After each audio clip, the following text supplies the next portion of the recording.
In this video, we're going to talk about the following. One, we're going to talk about the fight that occurred during KAIZER Chiefs training session. Number two, we're going to talk about Sundowns, where co-coach Mkwena says there is a mental issue that needs to be dealt with at Mamelodi Sundowns as we speak. Number three, we're going to talk about Langerman. There's a problem at Moroka Swallows. Langerman is one of those players that have not yet been paid. Number four, still the issue of payment. We're going to drive down to Durban. We're going to talk about Royal AM. There is also an issue of salaries that has not yet been paid by the owner.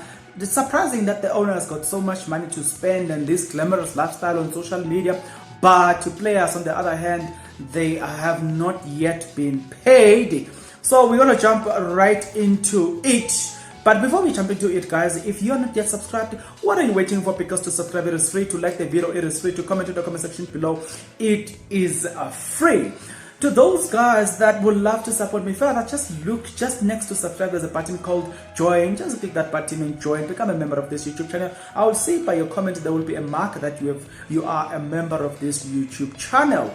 So let's start by what? Let's start by a fight that occurred at KAIZER Chiefs, which will be a future lesson to all the players at KAIZER Chiefs. Now, Mangale addressed the issue that happened during the time during the time when Steve Kompela was a coach at KAIZER Chiefs. He has this to say: I think one of the embarrassing moments I've ever had in football was when I had disagreement with Coach Steve Kompela in training at Chiefs, which turned out to be something like an argument in front of the team. We had been instructed by the coach to play only 2 charges in that session. Wherever one received the ball and had to pass it to someone else immediately. So on that occasion, I don't remember what I was who was marking, but I won the ball and I played 2 touches before passing it to teammate. In my understanding, the touch I made when I won the ball didn't count and only started counting with the touch that followed, and I got shock of my life when the coach stopped play and to address me and said, Mangele, Mangele. He asked, Jabo, how many passes did you play there? I said 2 touches, coach. I will never forget that day as the coach looked very upset with me. He was like, are you sure? I was abandoned. I was adamant. Then I had played 2 charges. The coach had serious go at me, and then I felt so embarrassed as everyone in the training was looking at me at that moment. And I just kept quiet as he went on, and there was nothing I could do, nothing I could have done, because he is the coach at the end of the day. But Coach Steve Kompela is my father in football, and we worked well together.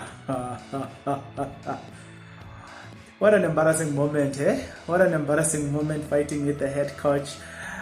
So, but I'm going to jump straight into the Mamelodi Sundowns issue, guys, which I think it's much more serious than this one. Well, you might think, okay, this one is not necessarily that light because it is the same reasons that other players are not being selected by Stuart Baxter as we speak. So it's not actually a light thing, you know. So others are not purely selected because they are not being loved. You know what I'm saying? They're not being preferred by Stuart Baxter. But others is just that, when they confront a coach and tell the coach the truth, the coach does not seems to accept the fact that he's being corrected. So he does not like the idea of being corrected by players. So his pride does not allow him to be corrected by players. So he goes on to bench them. Nevertheless, Mamelodi Sundowns coach, guys, Mkwena, which is a co-coach at Sundowns, has got this to say about the problem that Sundowns are facing currently.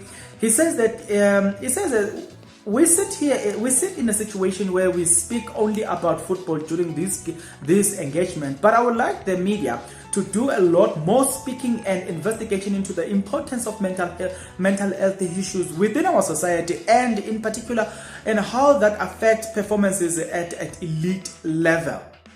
I spoke earlier a little bit about pandemic that could have reared an ugly head in SA football, but there is one already rising its ugly ahead, and it's gaining momentum in society. It is a pandemic that is affecting the poor and the rich. It does not care about your gender, your skin, your color, your racial ethnicity. It attacks everybody. Wow. Okay, and that is depression. Depression is a topic that I think it needs a lot more of our attention to try and to fight this monster that is really rising its head. It's just a humble plea. I will make it because I always say that football is the most important of the least important things in life. Wow, this guy is philosopher. He's a philosopher there. Let me show you what he says now. I think it is a humble plea. No? I make it because I always say that football. Now listen to this one. I always say that football is the most important of the least important things in life, and these are certain things that are more important in life, including life itself. Wow. Okay. Now he started with his philosophical reasoning.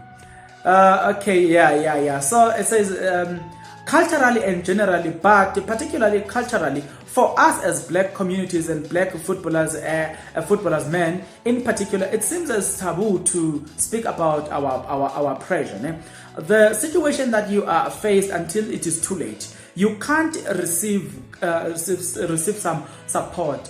What is important for me is to kill this stigma and to drive this narrative that mental health is very much like physical health, where you go to a gym because you want to be fit and not because you have to go to physical dietitians. It is because you want to improve your physical status. So until it is something of an open topic where men can talk about without feeling judged, when we can get into that space, those things should be given a louder voice than some of the things that sometimes we do. Wow.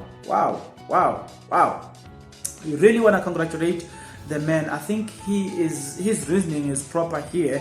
He's got some facts, and I think as people in general, we really need to support this man. Now, coming back to the issue of Moroka Swallows, hey guys, there's a serious issue at Moroka Swallows. Langaman, it is one of those players. He is one of those players that has not been played. A source close to the situation says that it is still unclear if this issue has been resolved, but it is still not with the team. He is still not with the team. Yeah, that's what I'm saying. The team need his experience, especially after Thabo Matlaba also left. They are now using right-footed players at the left back. Crosses are not coming while they have Mwape Musonda, who couldn't benefit from his supply, or who could benefit from his supply. Guys, things are getting tough. Things are getting tough at Swallows. They need to address the issue of people that are not being paid by Moroka Swallows.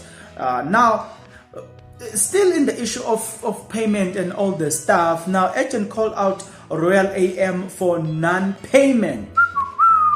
Sakalutuma reported to this matter, where they are calling on Royal AM to say, yay man.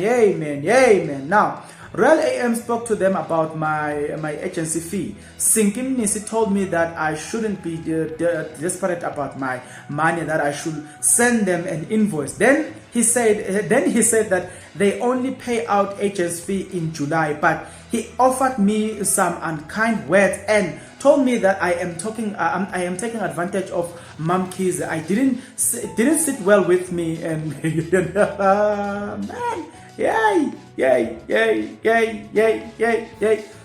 You know, it's funny because Real AM are seen as people with money.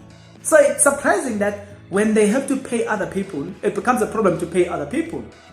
Not long ago, they visited Zola. So, you know what I'm saying? They took selfies and all the stuff. They're driving in expensive cars, but agents are not being paid by this team. It doesn't make sense, you know. Who's supposed to pay the agent is the owner of the club. So the question is that, why are you guys bragging about money if you can't pay other people? Why are you bragging about money? Guys, you know, they say it's better in life not to try to show people that you've got money, but rather have money and keep quiet than to show us that you've got money. But now when we expect you to behave like a money person, then you behave like a broke person. Other people are crying about non-payment. Why? Let's talk in the comment section below, guys. Tell me, the first story that I talked to you about was the issue of Edward Manuel fighting with Steve Fompela at a training session. What lesson do you think that today's players needs to learn from that? Number two, it's the issue of the co-coach Mokoena at Sundowns. He spoke about the fact that there is a mental issue that they also need to deal with, but also it's a problem of society. Number three, it is the issue of salaries at Moroka Swallows. Players are not being paid even up to today, that includes Langaman, and that's why he's not playing at Moroka Swallows. Number four, it is the issue of non-payment to agencies who brought players to Royal AM. Even till today, they have not yet been paid. And also the problem is the pride and the unkind words that were spoken in between. What's your take, guys? Let's comment in the comment section below. Until next time, guys, please take care.